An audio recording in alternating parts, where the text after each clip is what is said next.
Hey, yo, what is going down with it once again, ladies and gentlemen, bros, women, fanboys, and fangirls, and as always, Takas Niki Komodi's out there's the one and only, of course, Mr. Nintendo Sony Free 2011, aka Mania Wolverine. Of course, you guys are wrestling intros and outros on the channel.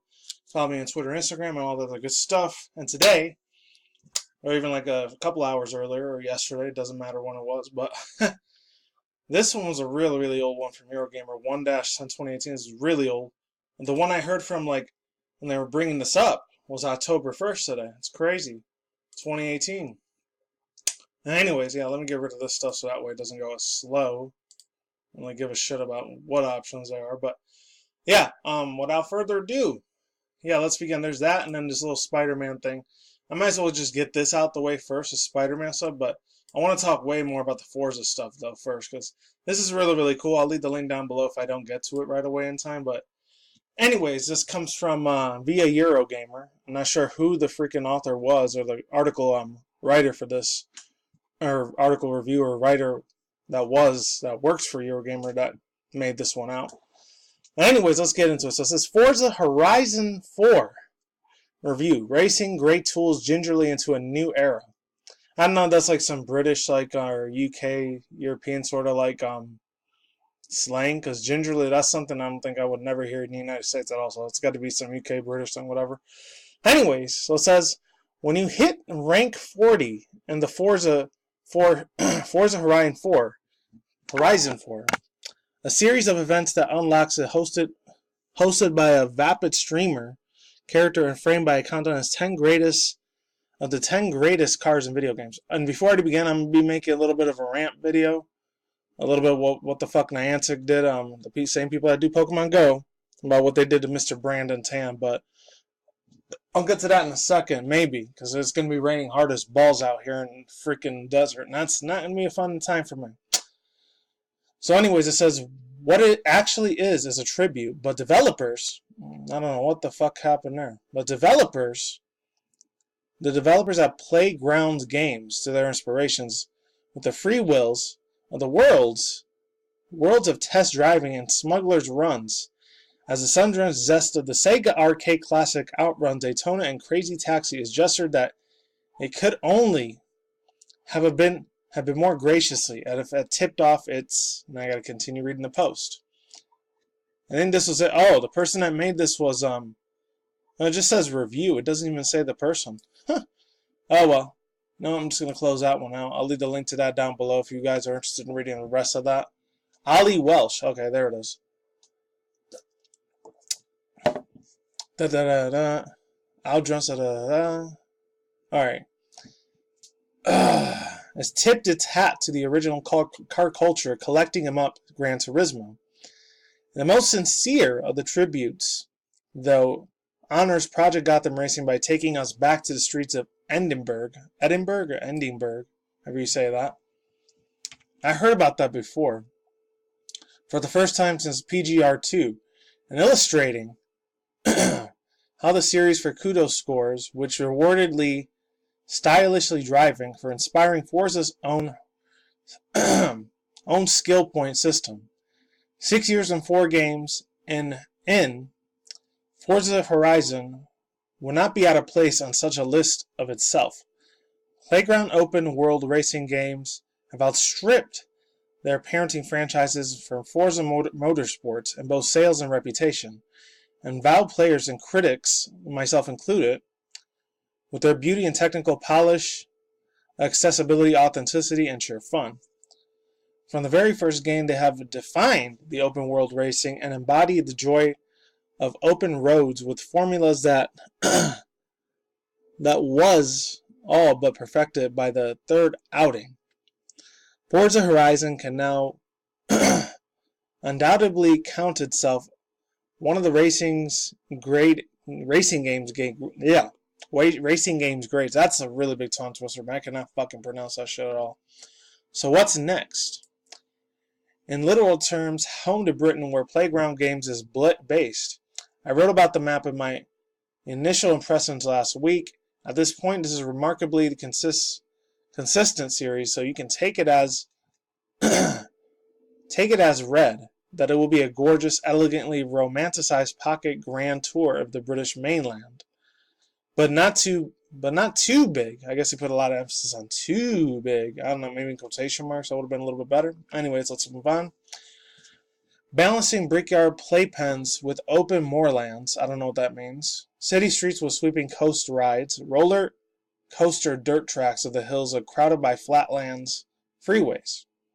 There will be secrets and spectacles and thrilling, hard charging, circuit and to the point-to-point layouts to be found everywhere, both on and off the road. And of course there will be. It helps that it makes Britain so beautiful these days. I'll take any reason to feel good about living here if I can get it. Of course, this is the guy that's talking here, the one that's the article writer. You can equally take this as a reach that there will also be an a tactical, and knowing that the car list is comprehensive yet curated, embracing absurd hypercars, cult curios, and nostalgic favorites with a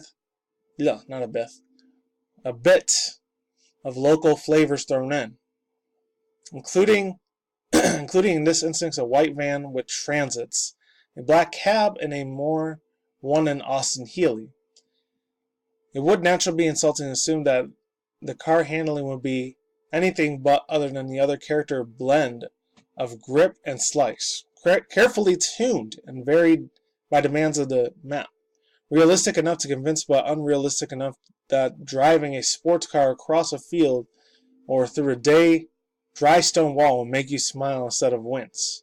I don't know what wince means either. So a lot of this British slang I'm not very familiar with, so no offense to anyone who lives in the UK. I'm not trying to shit on your culture or nothing, but not really familiarizing because I live in America. No, I'm just fucking you guys. I do live in the United States, but I'm not one of those stupid, retarded southern redneck fucks. But anyways, let's move on. Where was I at? That said, I am the only one that is still struggling to grip with the drifting. It's all routinely excellence, but is there anything left that can surprise us? There's one major novelty this year. Seasons, which transform and look and feel like driving conditions on an entire map across summer, autumn, winter, and spring. This at the time is a lot more of a racing game. And this at the time most other racing games, Forza Motorsports and sports included, and are still struggling to consistently include dynamic times of the days and weather maps conditions. It is a remarkable feat of production. Playground is frankly just showing off now. The visual reworks of the map is quite breathtaking, down to the humid moods of the lighting and varying thickness of sheep's fleece. I don't know what flex or fleece means either. I'm not really, once again, not very culturally, not diverse or any of that shit, because I don't want to sound like some dumb dipshit SJW fucking warrior, but not really into that stuff. I'm sorry. I'm not really familiar with these like terminologies that these British people use. No offense, I'm just saying. I can't stress that shit enough. It doesn't transform the driving experience quite as much as you'd think. These less grip on icy winter roads go across muddy springtime fields, but that's about in real time as it does. It does, however, keep the game as a whole feeling of fresh as the season cycles.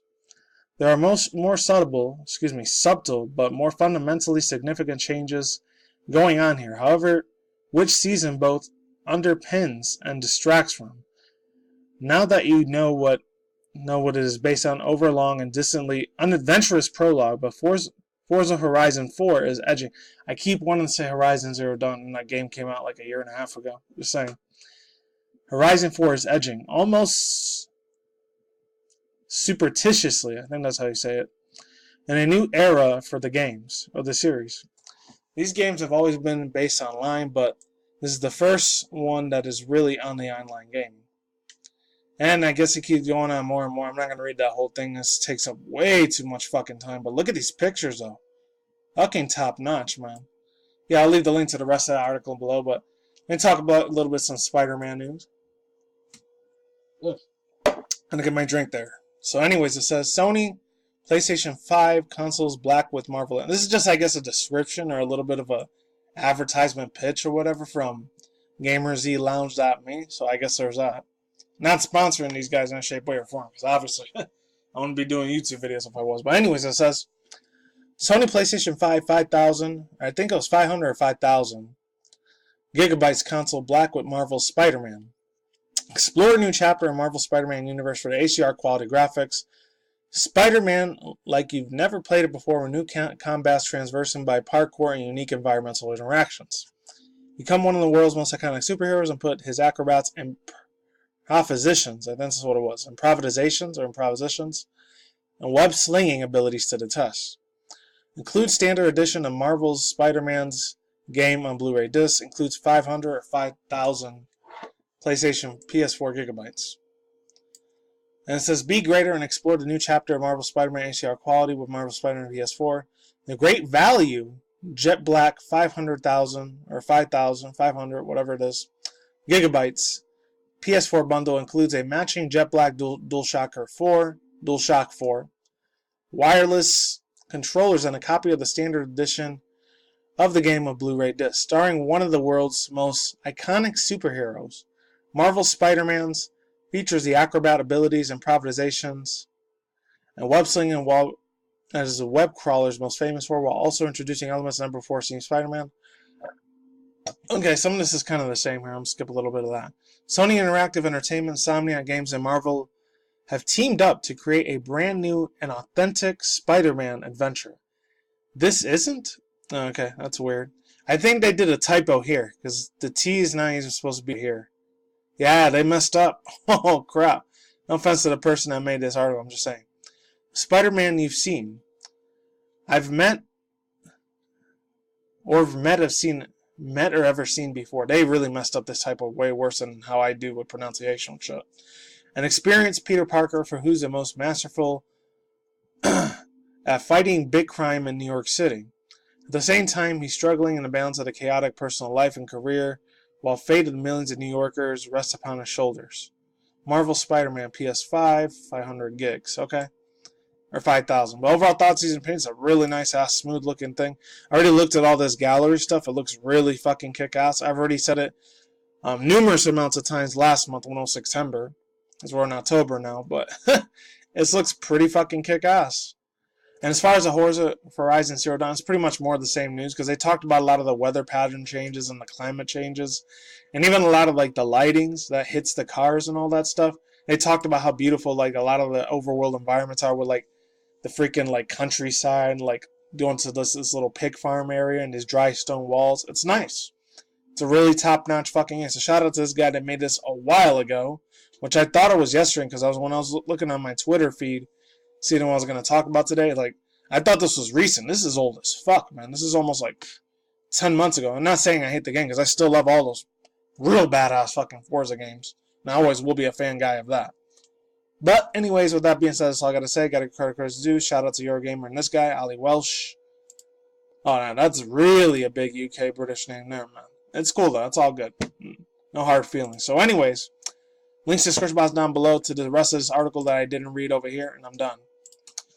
And this Spider-Man one, man. I ever get this one day, it's probably going to be a limited edition. Might end up being on Craigslist, but I'm taking a big chance if I get it there. And I'm out. Peace out once again, ladies and gentlemen, bros, women, fanboys, and fangirls. And as always, we talk as Niki commodities out there. I'll see you when I see you guys. A day. Have a good night wherever you're at around the world out there. Don't take fun with it at the same time. Don't take anything reckless. Stay tuned for future articles, session reviews, including video gaming industry news, anime, manga news, internet news, and that's it.